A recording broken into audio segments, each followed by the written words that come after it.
topic. On today's podcast, we are answering a question from one of our members on the topic of scripting and echolalia. So the question says, I was wondering if anyone knew of any practical tips to help reduce scrolling responses. I have tried using errorless teaching, but as soon as I add a distractor and go back to the SD, the client gets it wrong again. Any help would be great. Yeah, it is. Scrolling is real. My question would be, is it across operants? Is it one particular operant? So they're scrolling within, imitation, for instance. So if I were to say, do this, and I clap my hands, and the student went through a whole variety of responses. So maybe they touch their head first and then their shoulders, and then they clap their hands eventually. That could be a scrolling, right? That's within an imitation standpoint. But if there's, like a verbal standpoint, so if you say, what's this? And then they scroll through their repertoire, you hold up a picture of an apple and you say, what's this? And they say, apple cut banana. They finally land on banana or apple or whatever the picture is you've held up. That's scrolling. There's also other scrolling, which would be receptive labeling, right? You've got a few pictures out and you say, point to this, and they point to everything. And have you ever had that kid who points to everything and then looks at you like, hey, which one are you going to stop on and say, great job? Those are all scrolling. So, my question is like, which operant is it across? Because you do things a little bit differently for the particular operant. And I would also look at therapist responses. So errorless, sure, but like, what are the therapist responses? And it's so hard sometimes to catch the scrolling, because if you hold up a picture of an apple and the student says cup apple, how do you stop that? That's tough. So let's start, I guess, with imitation. Let's start there. So if I have a student who is scrolling with an imitation response, so I say, do this to clap hands, then what I would do is make sure their hands are down. So have their hands down first. If you have to gently touch their hands, just hold them in place. That's what I would do. And then I would say, okay, do this. And I know I can't clap and hold someone's hands at the same time, but I might have like handprints or something on the table, have them, have their hands down. And I would say, okay, do this. And as soon as they start putting their hands up, get ready to go in there to help with that clap. If, they touch their head first, if they clap next, what have you, that's wrong. It would be like a straight up, no, I'm going to help you. And that's errorless. And it sounds like she's tried errorless. So, this person has tried errorless teaching and it's just not working. So what are some other tips? Look at if the student is being reinforced for touching head and then clapping, because that could be it. It could be, okay, I touched head really quickly and then I clapped, or I did something and then I clapped and I'm getting it. So look at that reinforcement piece as well. Yeah, sometimes it's about our messy reinforcement or our messy reactions that make it unclear for the learner, because they're like, well, no matter which one of these actions I do, sometimes you reinforce and sometimes you don't. And so making that really clear. Also, I find that in teaching, if we're not doing enough mixing and varying with something like imitation, and they're only like memorizing that every time you say, do this, I clap my hands. And, after 10 trials of that, or after mastery of that, then you start teaching a whole nother action, then they're just going to resort to like the one that they're most comfortable with. But if within the teaching, we're doing enough mixing and varying so that they're really imitating and they're not just memorizing the action that got them reinforcement the previous time, but they actually have to look and imitate, then that is just a better way to teach it so that you can reduce some of the scrolling. So if the scrolling is happening, I would go back and say, okay, how many actions are on this target response list that the student is quote unquote mastered, which they obviously haven't. If it's 2, okay, fine. But if it's 10, go back to 2. Go back and say, okay, they really don't have these ones mastered. Let's go back to the ones that are completely solid and practice those in a very mixed and varied format. If they don't have any that are solid and they're scrolling through everything, then I would probably restart. And exactly what Shira said, we typically don't just teach one label or action at a time. We typically start with a set of 2 or 3. And the reason for that is to prevent this scrolling. Because like Shira said, if you do 10 things in a row and then you switch, well, what's the person going to do on the 11th time when you've switched, or the 11th trial when you've switched things up? I mean, I know I would go to just autopilot mode of like, well, this is what I got reinforced for in the past, so this is what I'm going to try again. So make sure you're constantly mixing and varying. If you have a student who can't handle a lot of mix and vary because, they're really low and it takes them a long time to learn one target, maybe mixing and varying from a different program or a different domain. So for instance, if you're doing imitation and you say, do this, and you want them to clap their hands, and then you can say, okay, like point to this dot or something that they're good at, or like, hey, I'm going to hold up something and you're going to point to it and you're going to get it, something so that it's just different. It shifts the focus, and then you go back to the clap hands again. Can help as well. In terms of, error correction with something like verbal scrolling. So if I say, what's your name?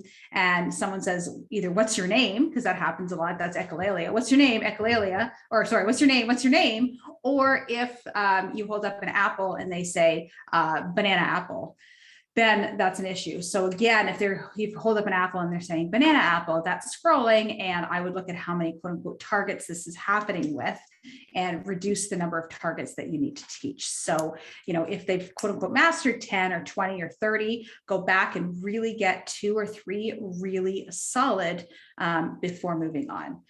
Another thing I want to talk about is error correction procedure with this. Because like we said, like our subtle reinforcement, like I really want you to achieve. So as soon as you say apple, after you say banana, I'm going to give some kind of response. We just can't.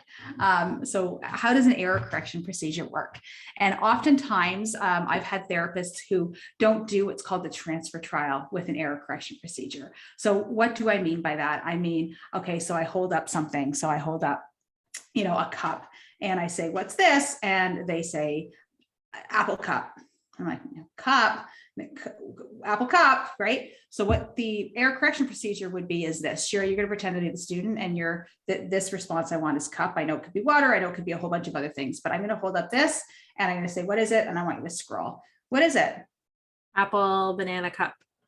And then I'm going to say, oh, try again. What is it? Cup. Cup.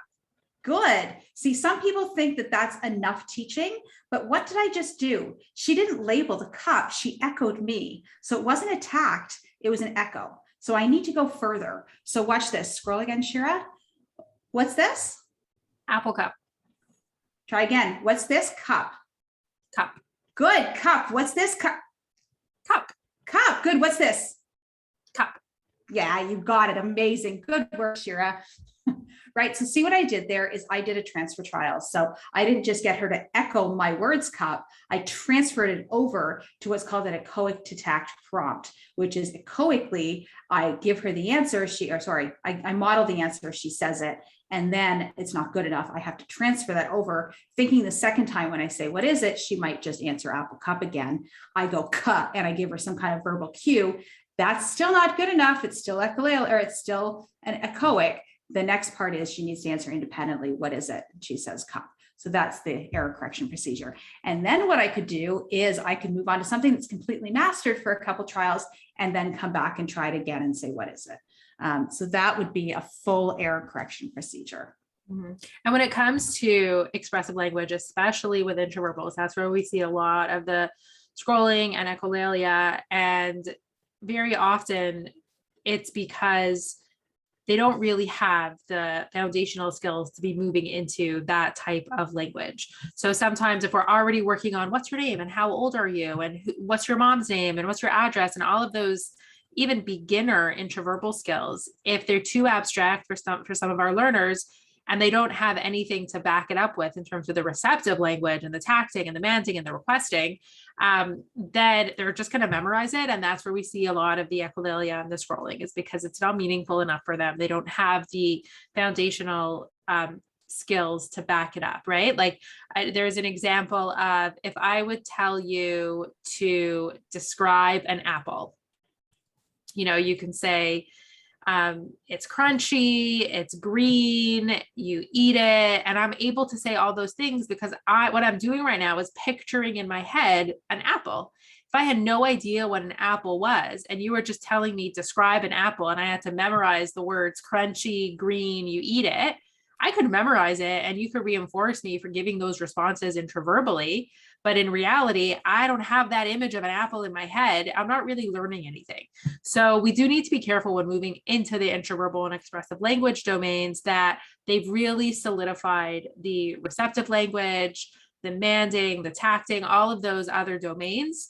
The best way we find to do that is in teaching a lot of those skills, teaching across operants and teaching the matching, the labels, the tacting, the requesting all at the same time, so that they're learning that I can call it an apple. I tell you that you eat an apple, I can point to the apple, I can match the apple, and I can answer a question about the apple if I'm ready for that. So really thinking about language across operants and not just building up meaningless, intraverbal skills. I've had people who say, well, I've got to teach across operants, so I'm going to pick something from, the C category in the ables, and then I'm going to pick something else from the F category and the G category, but I have to get those intraverbals in there, so I've got to pick something from the H category. And that's not really what we mean. That is not at all what we mean about teaching across operants. What Shira said is, okay, so if you're going to learn about an apple, I'm going to have you receptively identify an apple. I'm actually going to have you match whole bunch of different apples so that that apples are green and they're yellow and they're red and they're different shapes, kind of, sort of. But that's matching. So I'm going to have you matching that. I'm going to have you receptively identifying it. And as soon as you're able to receptively identify it, if you have some vocals, the vocalizations, I'm going to have you tact it right away. I'm not going to wait until, oh, we're not ready for that F category, G category yet in the ables. No, like as soon as you're done receptively identifying it, you're going to tact it. And then, the intraverbals, you can ask questions about it. Now, with that being said, just in terms of intraverbals, Shira, I've had lots of people scroll through intraverbals, and it's because they're not understanding. And then I look at their age. These kids are 3 or 4, maybe they're 5 or 6, but they've only been talking for a year or 2. And I look at, any other kid, like I get a kid in kindergarten class and I can ask them, all those Sundberg VB map questions that they have. I'll ask some, kids in mainstream classrooms, some of those questions, and they don't know the answers. They don't have a lot of intraverbals. I see teachers sitting around trying to teach a circle time, in September of JKSK, whereby they're talking about apples and, harvest and all that kind of stuff. And these kids are like, my cat's name is Mittens. Like, they don't really have any type of intraverbal skills. So, if mainstream kids aren't having don't have that intraverbal skill, how do we expect our kids who are the same age or who've only been talking for a couple of years to have that as well? So you may need to build up the receptive and tacting areas first and get those really rich before you expect that intraverbal component. Sure. Do we want to talk about echolalia at all? I know it wasn't really in the question, but can we just kind of go offside or, kind of down a tangent and talk about echolalia a bit? Because I think it's really important and kind of goes along with scrolling. Yeah, we do get a lot of questions about how to deal with echolalia. So let's do it. Okay. So echolalia, like I said before, you say, what's your name? And a kid says, what's your name? No, that's not what I wanted to say. And I think echolalia happens for 2 reasons. Number one, it happens because there's lack of understanding. You've probably taught them to memorize a whole bunch of stuff and they're just trying to memorize more stuff. But the other reason echolalia happens is because, kids' programs are, what do we do when kids don't tact properly? We give them a prompt, right? We model it, and then they're supposed to repeat after us. So they've had a history of repeating after us for so long. What is it? Apple, say apple. What is this? Say this. What's your name? Say this. That then all of a sudden you ask them a question. They're like, well, what do I do? Well, I've had to repeat everything else you say, so I'm going to repeat it. And that would be what echolalia is. So how do you get rid of echolalia? Shira? So I think the first thing is consider what the expectations are and if they're appropriate. And if they are, the child has a really solid receptive vocabulary and you want them to learn their name. And so you're teaching them what's your name. Sometimes we'll do a lot of, in terms of errorless teaching, just giving them the prompt and having it be correct. If I'll say, what's your name, Johnny? And I'll model the response. And so shaping his response to just say Johnny. So even though he's repeating it, it's still the correct answer. And then I'll fade out the model that I was giving so that it's almost like a one-to-one errorless prompt. So what's your name, Johnny? He says, Johnny. What's your name, Johnny? Johnny. What's your name, Johnny? Johnny. What's your name, Johnny? What's your name, Johnny? Good. What's your name? Johnny. Now, lots of people will argue that those social questions or those personal questions are just memorized answers, and they absolutely are. That's probably a bad example on our part, but those personal questions, I call them little old lady questions. They're fairly essential. So even though, our kids may not, have the understanding to do, a lot of intraverbals, those personal questions are important, number one, for safety reasons, but number two, for just, little old lady passes Johnny on the street and, Johnny should be able to answer, what's your name? You may not understand what name means and all that kind of stuff, but that's okay. But an intraverbal more so like, what color is the duck? What does a duck say? All of those kinds of things would be, kind of moving up that intraverbal checklist on the ABLES. And, how do you prevent echolalia in that way? And Shir and I have done this program before where we really try and make things concrete. So it's a little bit of a tact first, but kids really seem to understand it. So what we do is like a comment. So I have, a child hold an object and I hold another object. Sometimes they're farm animals, sometimes they're other objects, whatever they like to play with. But pretend they're farm animals and I'm holding up a cow and Shir is holding up a duck and Shir is my student. And I say, I have a cow. I want Shira to say, I have a duck. But I hold up a cow and I say, I have a cow. And Shira might say, if she's got echolalia, I have a duck. Or she might say cow, or I have a cow, So she'd repeat what I say. But because she's got something concrete in her hand, I can show her, no, look, you have a duck. And that's pronouns. We can get into that another time. But look, I have a cow. And she says, I have a cow. And you can say, no, look, you've got a duck. Look, I've got a cow. And then you can prompt and they say, I have, and good look, a duck, get in there. And really that little back and forth exchange, either I have a cow, I have a duck, or even I see with pictures, right? I see this, I see that. Having the learner say something different from you is huge. And if you can teach that, that's incredible. And that goes a long way. As soon as I'm able to teach the I have that and they say something different from me, I see a whole world of understanding open up, and I see that aha moment with kids. But again, you've got to be really careful of that error correction procedure. So it's not just here, Shira, do this with me. So you've got a duck, I've got the cow, but you're gonna repeat after me for echolalia. Look, I have a cow. I have a cow. No, you've got a duck. Look, I have a cow. I have a duck. I have a duck. Good. If I left it at that, what's that? That's echoic, right? So I need to do an echoic to intraverbal transfer, or you could say echoic to tact transfer. But look, I have a cow. Error. I have a cow. Look, you have a duck. Say duck. Duck. Good. I have it. You can say I have a duck. I have a duck. Good. Look, I have a cow. Say I have a duck. I have a duck. Good. I have a cow. I have a duck. Good. I have a cow. I have a duck. Yeah, you got it. See that? I keep going with that transfer trial until they actually get it. So it's that echoic to intraverbal transfer is what you really, really want. And then you would do that with a variety of objects. And some people say to me, okay, so the teaching step that we're on is cow and duck, right? And I'm like, no, it's not just cow and duck. It's not just cow and duck, because that gets into whole other issues, right? Because then all of a sudden you bring out monkey and horse and the kid's like, I have a duck. You constantly have to be changing up the items. So making sure that all the time it's not just cow and duck, but the next one is, horse and monkey, and then monkey's not a farm animal. I totally understand that. But the next one is this, and then that, constant change, just so that they really understand that. Yeah, it comes down to good teaching. Considering the child's skills, where they're at, using the right error correction procedures, and always consider, like with echolalia or speech, if you want to contact a speech therapist, or if the child is working with a speech pathologist and they have suggestions on ways to deal with that, then that would be a great opportunity to reach out. Absolutely. And, SLPs are fantastic in knowing about language and understanding, where the child's at in terms of their language understanding, and being able to offer some really valuable tips. So making sure that you do reach out if you have questions.